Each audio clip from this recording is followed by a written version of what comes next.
అది ఆదివారం అనేటువంటిది రావడం చేత ఇంకా అద్భుతమైనటువంటి అదే దృష్టి దోష నివారణ అనేటువంటి జరగడానికి ఈ అమావాస్య అత్యద్భుతంగా పనిచేస్తుంది. ఒకటి ఫస్ట్ ఎలాంటి మార్పులు ఉన్నాయి అంటే శరీరం తేలిక అవ్వడం ఫస్ట్, ఏదైనా ఇబ్బంది పడుతున్నటువంటి ప్రయోగాది బాధలతోటి పోతున్నటువంటి చాలా మందికి మార్పు రావడం. చాలా మంది మాకు వచ్చిన తర్వాత వాళ్ళ కుటుంబ సభ్యులకి ఎవరికైతే హెల్త్ బాగాలేదో లేదా ఇలా ఇబ్బంది పడుతున్నట్టు వాళ్ళు తీసుకొని వచ్చి ప్రత్యేకంగా ఇలా తీసుకెళ్తున్నారు అమావాస్య నాడు. అంటే ఉదయం ప్రారంభం అయితే సాయంత్రం దాకా ఇది జరుగుతుంది ప్రత్యేకంగా. ఇందులో ఇంకేమైనా వస్తువులు ఉంటాయి ఇందులో పైన ఇట్లా పెట్టి మొత్తం ఇలా వస్తువు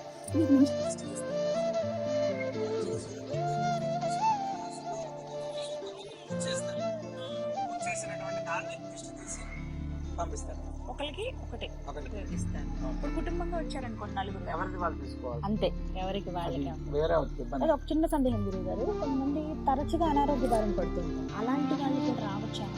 తరచుగా అనారోగ్య బాధలు పడేటువంటి వాళ్ళు, ప్రయోగాది బాధలు పడేటువంటి వాళ్ళు, దృష్టి దోషం ఉన్నటువంటి వాళ్ళు, శరీరం ఇబ్బంది పడుతుంది బాగా, నరదోషం బాగా చేయడం అందులోనూ అమావాస్య చేసేటువంటిది ఒకటి గొప్పదైతే ఆదివారం అమావాస్య నాడు చేసేటువంటిది అద్భుతమైనటువంటి